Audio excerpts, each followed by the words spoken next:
আল্লাহ পাক রব্বুল আলামিন বলেন, ইয়া আইয়ুহাল্লাযীনা আমানু কুতিবা আলাইকুমুস সিয়াম কামা কুতিবা আলাল্লাযীনা মিন ক্বাবলিকুম লাআল্লাকুম তাত্তাকুন। হে ঈমানদারেরা, তোমাদের উপরে সিয়ামকে, রোজাকে ফরজ করা হয়েছে যেমন তোমার পূর্ববর্তীদের উপরে করা হয়েছিল, যাতে তোমরা মুত্তাকি হয়ে যাও। সিয়াম আরবিতে এর সমার্থক ইংরেজিতে ফাস্টিং বলা হয়, ফার্সিতে রোজা বলা হয়, বাংলায় উপবাস বলা হয়। বিভিন্ন মানে সমার্থক শব্দের মানে করা হয়েছে, কিন্তু অ্যাপ্রোপ্রিয়েট সঠিক মানে বার করা সিয়ামের বড় কঠিন। সিয়াম হচ্ছে সংযম হওয়া। মূলত তিনটি বিষয়কে বুনিয়াদ করে রোজার ভিত্তি, রোজার ঢাল তৈরি হয়। পাপাচার, কামাচার, নেশাচার, এই তিনটি বিষয় থেকে একজন মুসলমান যখন নিয়ন্ত্রণ করে আল্লাহর জন্য পানাহার থেকে এবং খাওয়া দাওয়া থেকে বেঁচে থাকবে, তখন সে সিয়ামের অন্তর্ভুক্ত হয়ে সায়েম হবে। একটি লোক পানি খায় না, খাদ্য খায় না, সকাল ভোরবেলা থেকে সে উঠলো, উঠে কিছু খাবার খেয়ে মনে করলো সে রোজার নিয়ত করে নিল, আর এরপরে সে বসে বসে সকাল থেকে নিয়ে রোজা রাখা শেষ পর্যন্ত সে গালাগালির মধ্যে নিমজ্জিত থাকলো, ফাহেস কথা বলার মধ্যে থাকলো। আল্লাহ নবী, দয়ার নবী, নূর নবী, পুর নবী জনাবে মুহাম্মদ রাসূলুল্লাহ সাল্লাল্লাহু আলাইহি সাল্লাম বলেন, এক ব্যক্তি যে তার জবানকে ঠিক রাখতে পারে না, অথবা সে জবানের মধ্যে থেকে গালাগালি করে, খারাপ কথা বলে, সেই ব্যক্তি উপবাস দিয়ে থাকুক, আল্লাহ সেই উপবাসের কোনো দরকার নেই। এইরকম আল্লাহর নবী রাসূল করিম সাল্লাল্লাহু আলাইহি ওয়াসাল্লাম কিছু বলেছেন। অর্থাৎ আপনি রোজা রেখে যদি আপনার জবানের, আপনার জিহ্বার নিয়ন্ত্রণ করতে না পারেন, তাহলে আপনি জেনে নিন যে আপনার রোজা রাখার কোনো মূল্য নেই। আবার রোজা রেখে অনেক ব্যক্তি গালের মধ্যে গুল দিয়ে রাখেন। হাওড়া জেলার একটা বৃহত্তর অংশের মানুষেরা এই কাজ করে বলে আমি শুনেছি, এবং আমাকে প্রশ্নও করে। সাঁকরাইল থেকে কয়েকদিন আগে একজন ফোন করে বলছে যে হুজুর, গালের মধ্যে গুল দিয়ে রাখলে চলো, আমাদের এখানে গুল দেয়। এটা শুধু হাওড়া জেলায় না, আমাদের জেলাতে হয়তো অনেকে করেন, কিন্তু আমার নজরে আসে। তাহলে আপনি বোঝার চেষ্টা করুন। আপনি বলছেন আমি থুক ঘিটি না, আপনি বলছেন আমি গুলের থুককে গলা নিচে নামাই না, মুখের মধ্যে আছে।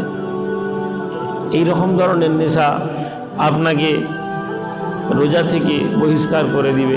কারণ রোজাকে নিয়ন্ত্রণ করা হচ্ছে আত্মসংযম করা। আর আমরা আত্মসংযমের ব্যাপারে আল্লাহ পাক বারবার বান্দাকে হুকুম দিয়েছেন। কোরআনে অসংখ্যবার এই আত্মসংযম বা পরহেজগারির ব্যাপারে, মুত্তাকি হওয়ার ব্যাপারে আল্লাহ পাক উৎসাহী করেছেন। কামাচার, কোনো পুরুষ মানুষ রোজা রেখে তার স্ত্রীর কাছে যেতে পারবে না, তার সাথে কাম উদ্বেগ নিয়ে সে তার স্ত্রীর গায়ে স্পর্শ করতে পারবে না। এটা হাদিসের মধ্যে নিষেধ আছে। যদিও বৃদ্ধ মানুষদের ক্ষেত্রে হাদিসের মধ্যে এসেছে, তাদের কথা ব্যতিক্রমী, কিন্তু যুবক ছেলের মধ্যে নেই। যেমন একজন আল্লাহ রসুল সাল্লাল্লাহু আলাইহি ওয়াসাল্লামের কাছে এসে বলল, হায়তো ইয়া রাসূলুল্লাহ, আমি ধ্বংস হয়ে গেলাম, হে আল্লাহ নবী। আল্লাহ নবী বলছেন, কিসে তোমাকে ধ্বংস করলো? ইয়া রাসূলুল্লাহ, আমি আমার স্ত্রীর সাথে সহবাস করে ফেলেছি দিনের বেলা রোজা রেখে। আল্লাহ নবী বললেন, তুমি কি একটা দাস আজাদ করতে পারবে? রোজার কাফারা, যদি কোনো ব্যক্তি ইচ্ছাকৃতভাবে রোজা ভেঙে দেয় তাহলে সে কি করবে? আল্লাহ নবী বলছেন, তুমি কি একটি দাস মুক্ত করতে পারবে? সে বলে, ইয়া রাসূলুল্লাহ, আমি পারবো না। তুমি কি 60টি মিসকিনকে খাওয়াতে পারবে? সে বলে, ইয়া রাসূলুল্লাহ, আমি গরিব মানুষ, পারবো না। আল্লাহ নবী বললেন, তুমি কি টানা এক নাগাড়ে 60টা রোজা রাখতে পারবে? সে বলে, ইয়া রাসূলুল্লাহ, আমি পারবো না। আল্লাহ নবী বলছেন আচ্ছা। লোকটি বসে থাকলো। আল্লাহ নবী কথা বলতে বলতে কিছুক্ষণ পরে সাদকার খেজুর এলো আল্লাহ নবীর কাছে। ইয়া রাসূলুল্লাহ, এই খেজুরটা আমি আপনাকে দিয়েছি। আল্লাহ নবী বলেন, ওই ব্যক্তি কোথায় যে রোজা ভেঙে দিয়ে এসছে? ওই লোকটা বলে, আসলে আমি এখানে। আচ্ছা এলো, এইটা নিয়ে গিয়ে গরিব মানুষদেরকে দিয়ে দাও। এমন সময় ওই লোকটি বলে, ইয়া রাসূলুল্লাহ, মদিনায় আমার থেকে কি গরিব কেউ আছে? আমি তো সবচেয়ে গরিব লোক। আল্লাহ নবী মুচকি হাসলেন আর বললেন, তাহলে তুমি খাও আর তোমার পরিবারের লোককে খাইয়ে দাও। বাবার ভাই আমার, ইসলাম আমাদের উপরে কোনো জুলম করেনি, ইসলাম আমাদের উপরে কোনো চাপ দেয়নি। হ্যাঁ, আমরা আল্লাহ পাকের মাসলেহাত, আল্লাহ পাকের হিকমত, আল্লাহ পাকের হুকুমের কারণ বুঝতে পারি না। আপাত দৃষ্টিতে আপনার আমার মনে হচ্ছে যে রোজাটা এত কঠিন, রোজাটা এত কঠিন। কাদ আফলাহা, ওই ব্যক্তি কামিয়াব হয়ে গেল, মান তাযাক্কা, যে নিজেকে পবিত্র করলো, নিজেকে পবিত্র করলো। এই পবিত্রতা, রমজান রোজা আমাদেরকে পবিত্র করে, আমাদের শরীরকে পবিত্র করে। আপনারা অনেকেই হয়তো জেনে থাকবেন, জাপানের একজন ডক্টর নোবেল পেয়েছেন। কিসের উপরে রিসার্চ করে? তিনি রিসার্চ করলেন যে রোজা রাখার উপকারিতা কি। তিনি রিসার্চ করে দেখলেন যে মানুষ যখন রোজা রাখে, তারা যখন পানাহার করা বন্ধ করে দেয়, খাদ্য খাওয়া বন্ধ করে দেয়, একটি নির্দিষ্ট সময়ের পরে আমাদের শরীরে আল্লাহ পাক কুদরতি ব্যাকটেরিয়া দিয়েছেন। কুদরতি এক ধরনের ব্যাকটেরিয়া আছে যারা আমাদের শরীরের সেলগুলোকে খেতে থাকে। তিনি প্রমাণ করেছেন যে ক্যান্সারের মতন কঠিন রোগ রোজদাররা রোজা যখন রাখে তখন এই ক্যান্সারের সেলগুলো সব ধ্বংস হয়ে যায়। সুবহানাল্লাহ। এবং রোজার ব্যাপারে তিনি এই গুরুত্ব দিয়েছেন। আপনি বলুন, আপনি জন্মগতভাবে রোজা পাচ্ছেন, আপনি পয়দা হয়েছেন, আপনার জ্ঞান হয়েছে, আপনি রোজা রাখবেন। আমাদের ঘরের ছেলেদেরকে আমরা রোজা রাখতে অনুৎসাহী করি। আমরা মনে করি ছেলেরা, বাচ্চারা এখন ছোট আছে, তাক। হাদিসের মধ্যে এসেছে আশুরার রোজা, মুত্তাফাকুন আলাইহি, দুটো হাদিসের মধ্যেই এরকম হাদিস পাওয়া যায়। আল্লাহ রাসূল সাল্লাল্লাহু আলাইহি সাল্লাম আশুরার রোজাতে মদিনার লোকেদেরকে বলেন, গিয়ে বলো যারা রোজা রেখেছে তারা যেন রোজাটা পরিপূর্ণ করে, অর্থাৎ রোজা না ভাঙে। আর যারা রোজা রাখেনি তারা যেন এরপর থেকে আর কিছু না খায়। এই খবর পেলার সঙ্গে সঙ্গে তারা খাবার বন্ধ করে দেয়। আনসার সাহাবীরা বলছেন, আমরা রাসূলুল্লাহর এই কথা মোতাবেক আমরা রোজা রাখা শুরু করলাম। আমরা আমাদের ছেলেদেরকে রোজা রাখাতাম। ছোট ছোট ছেলে, তারা যখন খাদ্যের জন্য কান্নাকাটি করত, খিদার জন্য কান্নাকাটি করত, তখন আমরা কি করতাম না, আমরা তাদেরকে খেলনা দিয়ে দিতাম। খেলনাগুলো নিয়ে তারা খেলাধুলা করত, আর এই খেলতে খেলতে তারা ভুলে যেত। এইভাবে আমরা তাদেরকে রোজাতে উৎসাহী করতাম। সম্মানিত হাজিরিন, আমাদের ভালোবাসা আমাদের ছেলেদেরকে দিন থেকে দূরে সরিয়ে দিচ্ছে। আপনার ছেলে 8 বছর 9 বছর হয়ে গেছে মানে ওকে রোজা রাখতে দিতে পারেন। মেডিকেল সায়েন্স বলছে কোনো ক্ষতি নেই, বিজ্ঞান বলছে ওর কোনো সমস্যা নেই। তাহলে আপনি 10 বছরের ছেলে 11 না বাবা তুই স্কুল যাবি, রোজা রাখিস না বাবা কি বল অসুস্থ হয়ে যাবি, না অসুস্থ হবে না, অসুস্থ হবে না। আপনার ছেলে ধরুন এখন একটা শরীর খারাপ হলো, এমন একটা শরীর খারাপ হলো, ডাক্তার বললো 12 ঘন্টা ওকে খাওয়াবেন না, 12 ঘন্টা শরীরে যেন কোনো খাবার না যায়। আপনার মনে হচ্ছে না যে আপনার ছেলে অসুস্থ হয়ে যাবে? আপনি ডাক্তারবাবু আপনি বলেছেন কোনো কিছু খাওয়াবো না।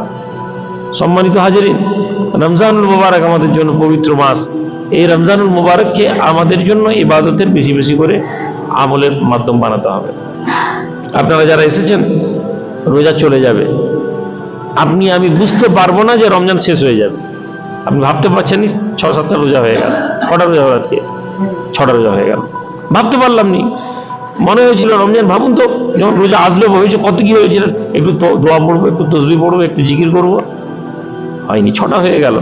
আপনি এইভাবে দেখতে দেখতে 1 মাস কেটে যাবে। আপনি এই রহমতের মাস পাবেন কিনা আর গ্যারেন্টি নেই। এরপরে আমি রমজান পাবো কিনা আমার কোনো জানা নেই। তাহলে এই রমজানে আমি নিজেকে পবিত্র করতে পারলাম না, এই রমজানে আমি নিজেকে পাক করতে পারলাম। যে ব্যক্তির কাছে রমজান এলো আর সে নিজেকে পাক করতে পারলো না, সে নিজেকে আল্লাহর দরবার থেকে ক্ষমা পাওয়াতে পারলো না, সে হতভাগা বলা হয়েছে। ভাইরা, অল্প কিছু দিনে আমরা অনেক কিছু আমল করে নিতে পারি। অত আমলের মধ্যে চেষ্টা করুন যে এই রমজানে আপনার যেন কথা বলার মধ্যে যেন সংযত থাকে, অন্তত পক্ষে কথার মধ্যে যেন আমরা বাড়তি কথা না বলি। রোজা রেখে পরচর্চা করছি। আপনি পরচর্চাটাকে জানেন না। আমি তো হক কথা বলেছি, এটাকে হক কথা বলা হয় না।